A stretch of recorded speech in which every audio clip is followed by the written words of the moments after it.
चलिए बुलेटिन की शुरुआत बड़ी खबर से करते हैं। लखनऊ से खबर है, यूपी 10 सीटों पर उपचुनाव को लेकर हलचल तेज हो गई है। एनडीए के सामने अपनी 5 सीटों को बचाने की चुनौती। 5 विधानसभा सीटों पर समाजवादी पार्टी का कब्जा। तो मिल्कीपुर करहल सीट पर होना है उपचुनाव। बड़ी जानकारी, 5 सीटों पर समाजवादी पार्टी का कब्जा था। मिल्कीपुर करहल सीसामऊ सीट पर होना है उपचुनाव। कुंदर की गाजियाबाद फूलपुर विधानसभा सीट पर भी उपचुनाव होने हैं। ये बड़ी जानकारी आपको बता दें कि 10 सीटों पर उपचुनाव को लेकर हलचल तेज हो गई है और इन 10 सीटों पर 5 सीटों पर भारतीय जनता पार्टी के सामने अपनी सीट बचाने की चुनौती है, या यूं कहें कि एक मौका है कि सीट बढ़ोतरी कर सकते हैं। मिल्कीपुर करहल सीसामऊ सीट पर उपचुनाव होने हैं।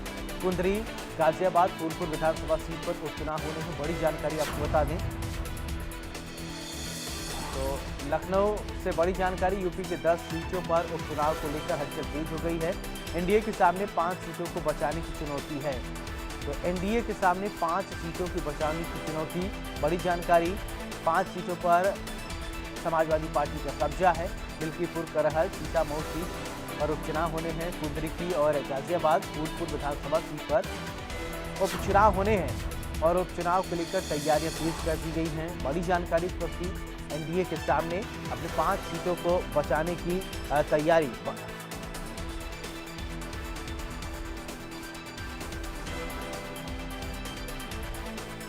बड़ी जानकारी देख पा रहे हैं आप।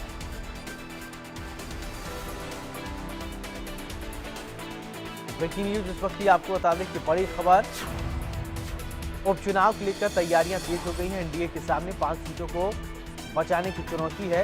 उधर समाजवादी पार्टी की अगर बात करें तो यानी समाजवादी पार्टी के खेमे में 5 सीटें हैं और विधानसभा को लेकर अब उपचुनाव को लेकर ये तैयारियां तेज हो गई है। 10 सीटें बेहद ही अहम है।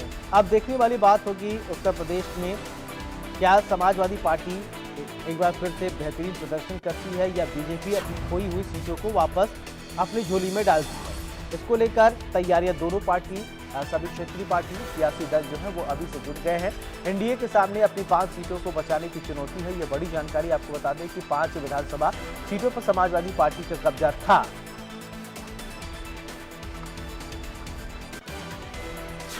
इसी खबर पर ज्यादा जानकारी के साथ अभिषेक सिंह मेरे सहयोगी लखनऊ से जुड़ रहे हैं। अभिषेक, 10 सीटों पर उपचुनाव होने हैं, सभी सियासी पार्टियां कमर कस ली हैं, तैयारियां जोरों पर है। सबसे पहले आप अपडेट करें अभिषेक। बिल्कुल 10 सीटों पर उपचुनाव होने और खासतौर पर उत्तर प्रदेश में उपचुनाव का मतलब सीधे तौर पर इस तरह से देखा जा सकता है कि लोकसभा चुनाव के नतीजे एनडीए के ठीक विपरीत रहे। उन सीटों पर जहां एनडीए का परचम लहराया करता था, वहां से न सिर्फ परचम हटा बल्कि बड़ी हार भी देखने को मिली है। कई सीटों पर, कई महत्वपूर्ण सीटों पर मार्जिन उतना अच्छा नहीं रहा जीत का। सीधे तौर पर कहा जाए तो ये बड़ी अग्नि परीक्षा है 2027 के चुनाव से पहले। लिहाजा एनडीए पूरी तरह कमर कस चुकी है 10 सीटों पर, जिसमें कई ऐसी सीटें हैं जहां पर सिटिंग विधायक समाजवादी पार्टी के हुआ करते थे। वहां पर भी उपचुनाव, क्योंकि वो जी विधायक अब सांसद बन गए। लिहाजा समाजवादी पार्टी से सीधे टक्कर होगी और इन्हीं राजनीतिक समीकरणों में कहीं ना कहीं कांग्रेस भी अपने लिए संभावनाएं तलाश रही है। लिहाजा जिस तरह इंडिया गठबंधन में शामिल होकर समाजवादी पार्टी और कांग्रेस ने मिलकर उत्तर प्रदेश में जिस तरह से सीटें हासिल की, उसमें 6 सीटें कांग्रेस के भी पाले में आई है एमपी की। यानी अब कांग्रेस के 6 सांसद हैं उत्तर प्रदेश में। लिहाजा इस उपचुनाव में कांग्रेस दोबारा अपनी संभावनाएं गठबंधन के तहत तलाश रहा है। गठबंधन के लिए भी अग्नि परीक्षा है कि क्या कांग्रेस को समाजवादी पार्टी इन 10 सीटों में जगह देती है, गठबंधन निभाती है, या फिर उपचुनाव में इस गठबंधन को खत्म कर देती है। क्योंकि अगर गठबंधन के तहत चुनाव लड़ा जाता है तो कांग्रेस को भी कुछ सीटें समाजवादी पार्टी को चुनाव में देनी होंगी। लिहाजा कांग्रेस के लिए भी संभावनाएं फिर से बढ़ती नजर आएंगी। वहीं एनडीए के लिए साख बचाने की बात होगी। लोकसभा चुनाव के नतीजे आने के बाद उपचुनाव, क्योंकि सरकार का चुनाव भले ही कहा जाता हो, लेकिन जनता का मूड कुछ बदला है और जिसका सीधा इशारा लोकसभा चुनाव के नतीजों ने दिखा दिया है।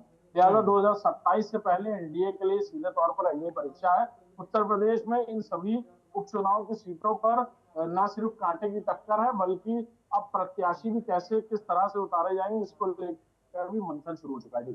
बिल्कुल अभिषेक, जैसा कि अभी एनडीए की बात करें या भारतीय जनता पार्टी को उत्तर प्रदेश में बात करें तो वो सबसे ज्यादा अभी चिंतन मंथन किया जा रहा है हार की वजहों का, कि फाइंड आउट करने की कोशिश की जा रही है और उसी दरमियान वहां से निकलना है, उस ट्रॉमा से निकलकर अब आपको उपचुनाव की तैयारी करनी पड़ेगी। तो ऐसे में क्या लगता है कि भारतीय जनता पार्टी और मजबूती के साथ उतरेगी, क्योंकि कहते हैं ना घायल शेर और तेज आक्रामक करता है। बिल्कुल। एनडीए के लिए आप कह रहे हैं, भारतीय जनता पार्टी के लिए अगर व्यक्तिगत तौर पर बात की जाए तो ये घायल शेर से ज्यादा बढ़कर ये बात है कि आपको एक लिटमस टेस्ट देना है 2027 के चुनाव से पहले, ये बताते हुए कि सरकार की भूमिका उत्तर प्रदेश में कैसी रही। साथ ही साथ भारतीय जनता पार्टी की संगठनात्मक कुशलता की भी ये सीधे तौर पर परीक्षा होगी, जिसको लेकर बड़े सवाल खड़े हो गए। हार का मनन चिंतन जारी रहेगा, सीक्रेट मीटिंगें चलती रहेंगी, लोगों पर दोषारोपण चलता जी रहेगा। जी। लेकिन ये वक्त है उस बात से संभलने का, उस बात पर विचार करने का कि कहाँ प्रत्याशी गलत उतर गए, कहाँ पर कैंडिडेट का व्यक्तिगत वोट बैंक भी साथ नहीं आया और कहाँ पर अंदर भीतर घात हुआ। इन सारी बातों को समझते हुए इन 10 सीटों पर देखना होगा भारतीय जनता पार्टी किस रणनीति के साथ सामने खड़ी होती है।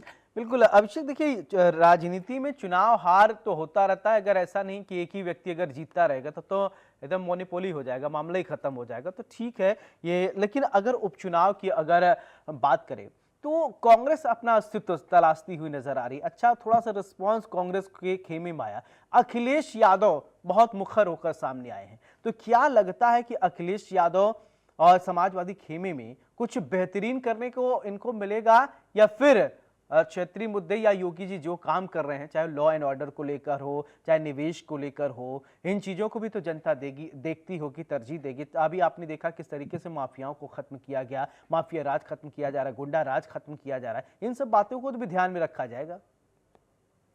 बिल्कुल। एक बात लेकिन ये भी समझनी होगी, सरकार के कामकाज तो पहले भी थे, लोकसभा चुनाव से पहले भी, लेकिन नतीजे देखते हैं सबने कैसे। इन सारी बातों के अलावा एक बात और समझना होगा कि ये वो सीटें हैं जहां समाजवादी चुनाव में विपरीत परिस्थितियों में भी जीत हासिल करने में कामयाब हुई थी। कई जगह समाजवादी पार्टी का रहा है, जैसे करहल की बात करें, यहाँ अखिलेश यादव विधायक हुआ करते थे। इसी तरह कई सारी ऐसी सीटें हैं जहां से समाजवादी पार्टी के कई बड़े चेहरे चुनाव लड़ते आए हैं। लिहाजा चाहे वो अयोध्या, ठीक है।